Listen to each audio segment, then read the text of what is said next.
Dear God, we really thank you that you have placed us in this land, and we are grateful that we are citizens of this nation. For the land of the free and the home of the brave. Can you share what you shared with me just over there about the woman that came up to you? This was about a year ago when the Black Lives Matter riot started. I had a lady walk up to me in a grocery store and tell me, "Oh, I am so sorry that my people have oppressed you, and I'm so sorry if you feel that way, and I'm just so sorry. Is there anything that I can do?" And that didn't help me a whole lot, and I told her I appreciate it, but I am okay. I don't feel that way. So you can go about your day. I'm not impressed to be oppressed. How has that impacted you going forward? I've had multiple people tell me things like that, and I do not like it when people tell me I'm oppressed because I do not feel that way. I'm not impressed to be oppressed. Good morning, Loudoun County. Are you ready to take back our schools? My name is Patty Hidalgo Menders, and I will be your MC for today. We have some pretty incredible speakers for you. Teachers, parents, organizers, people that continually show up at our school board meetings, and amazing out-of-town guests. A little about me. I'm the president of the largest Republican women's club in the state of Virginia, and we are right here in Loudoun County. Our members continue to show up and do the work.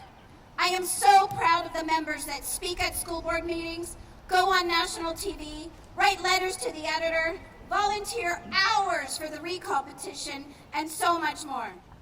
I am also a mom of 6 sons. You heard that correctly.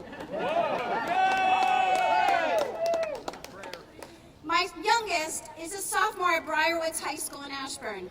I am in this fight against critical race theory and the liberal indoctrination that the school board is trying to push on our children. I've seen the curriculum. I've heard the videos of teachers pressuring students. I've seen the text and email exchanges between the school board members telling us that they need to silence the opposition, and this is war on the parents. What a disgrace. I also was on that blacklist from the secret Facebook group called Anti-Racist Parents of Loudoun County. They posted 3 pictures of me, my first and last name, my husband's name, which high school my son goes to, and what town I live in. They called me disgusting. They called me a racist. And then a made-up word called a twatopus. I have no idea what that is.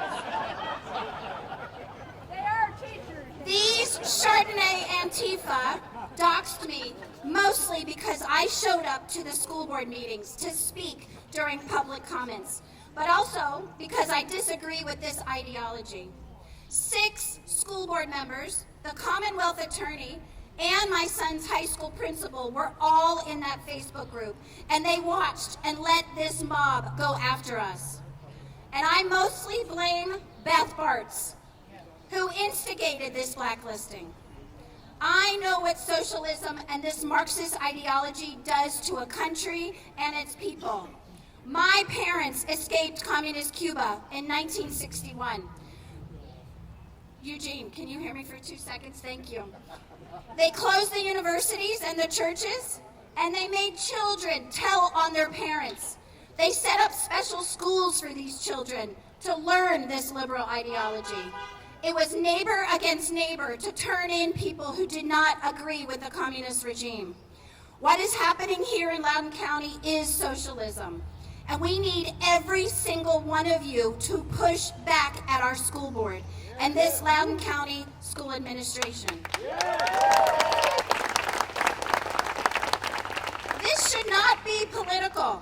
This is about our children and the future of this great country. We need Democrats, Republicans, people of every race to tell them that they cannot continue to divide our students by the color of their skin.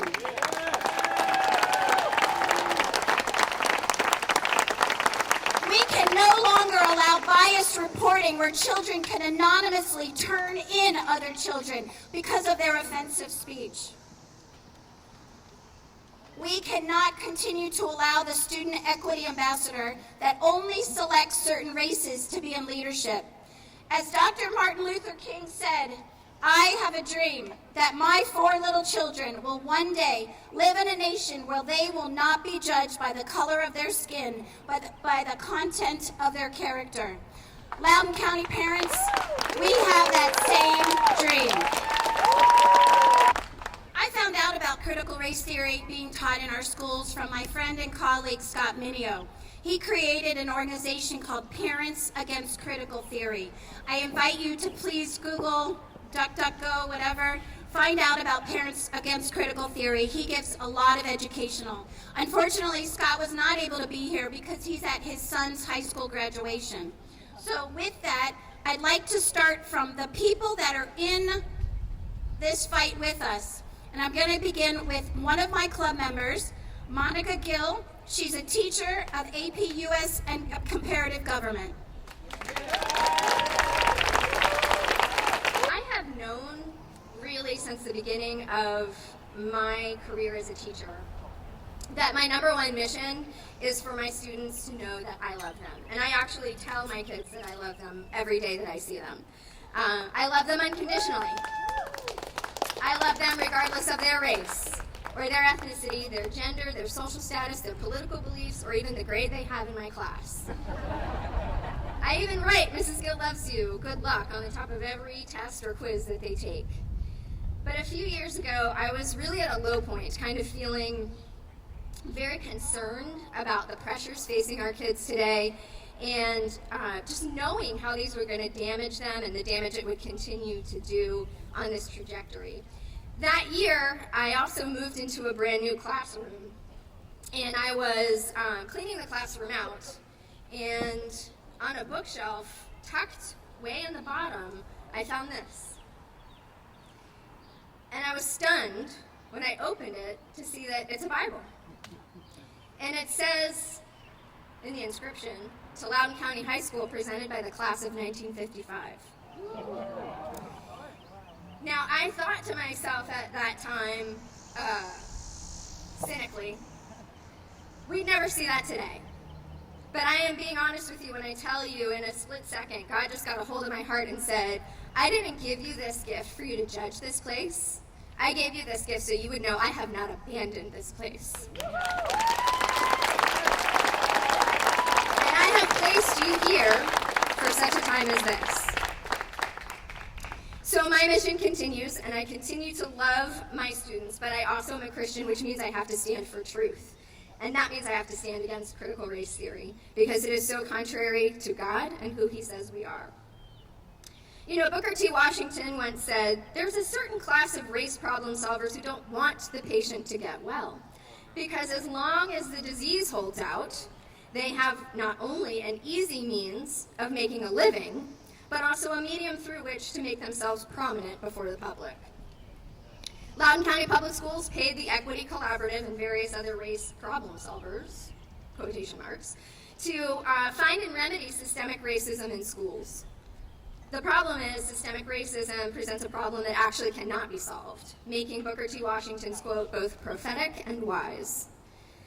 While the experts make themselves prominent before the public and a lot of money, our student body suffers from a myriad of issues created by the very initiatives these race problem solvers say that they are here to fix. For example, I am witnessing some of our students in our white population experiencing the impact of equity. They're being told to check their white privilege, or they can't be a part of certain conversations because they're white. This is just one example of how critical race theory, or equity, treats everyone, regardless of their color or race, as mere avatars. Just avatars on their outward identity with no regard at all for their individual characteristics. And this whole construct of white privilege constitutes group guilt for our white students, but it also harms our students of color because it denies them the dignity, the agency, and the ability to flourish based on their own merit and their own good character. It makes them victims. Our education leadership denies it, but equity is critical race theory dressed up pretty. It sounds lovely, equity, but it is poison. Because equity is not about equality of opportunity, which is foundational to American political culture and economic strength. It is about equal outcomes, which is foundational to Marxist political ideology. Equity means manipulating the system to ensure that everybody comes out the same. So in the name of equity, the Virginia Department of Education is looking to mainstream students into the same math courses. They are also considering doing away with advanced diplomas. Our own school board recently did away with class rank and the tradition of valedictorian. With equity, we crush the oppressors, we elevate the oppressed so that everybody comes out the same. And the consequences of these policies will be the demise of excellence in education for all of our students. The elimination of advanced diplomas would harm every student and every race, and everyone, including our Black and Hispanic students, will suffer from leveling down curriculum. Everyone will suffer from this drive to sameness and equal outcomes. And it is so contrary to everything Dr. Martin Luther King Jr. and those who fought in the civil rights movement were looking to achieve. We know Dr. King's dream. We've said it so many times in this battle. It is character, not color of skin. And he actually was giving us a biblical principle. Galatians 3:28 says, "There is neither Jew nor Greek, slave nor free, male nor female, for you are all one in Christ Jesus." So that means when I look at someone, when I look at someone, I'm not supposed to look at them based on their race, their ethnicity, their gender, their social status. I'm supposed to look at them as unique individuals, image bearers of God. And yet, I will testify that at our most recent county equity training for teachers, we were taught that claiming colorblindness is a microaggression and a form of white supremacy. I argue this entire notion of microaggressions teaches our children to be victims. Why is it that if I ask someone who has an accent where they are from, that the assumption is negative, that I am somehow implying they don't belong? Why isn't the assumption a positive assumption? That I truly am interested in who they are, where did they come from, how did they end up in Loudoun County of all places, what their culture's like, and admiring, by the way, that they probably know at least one more language than I do. So I'm going to suggest that we are not suffering in our society today from white fragility, as CRT proponent Rhoda D'Angelo claims. We are suffering from emotional fragility, and we're cultivating it in our children in education. Cultivating the idea of microaggressions gives our children the excuse to look for reasons to be offended, rather than assuming good intentions of others, or just refusing to connect their identity with the ignorant or insensitive things that other people say. People who base their reality solely on their feelings, rather than some rational thinking, are easily hurt and easily manipulated. And that is what makes equity so dangerous for our children. We know this, that equity is focused on superficial aspects of our identity. And I ask you, what's more important to a person's true identity? Is it their immutable characteristics or their character? If our children are taught to base their identity on things like race, ethnicity, gender, or sexuality, their identity is going to be very fragile. And it's nothing more than a house of cards. I just would say this. What is more important? Is it important that they know that they are Black, white, Asian, or Latinx, or is it more important that they know that they are gracious, compassionate, forgiving, loving, self-disciplined, and responsible? Our children's identities should be based on and tethered to their character, and until we start instilling in our children a sense of strong character inside them instead of blaming the system outside of them, they are going to continue to live under the tyranny of emotional fragility. So I thank you for being here. I thank you for your support. And I ask you to keep pressing these truths. Keep fighting the good fight. Thank you.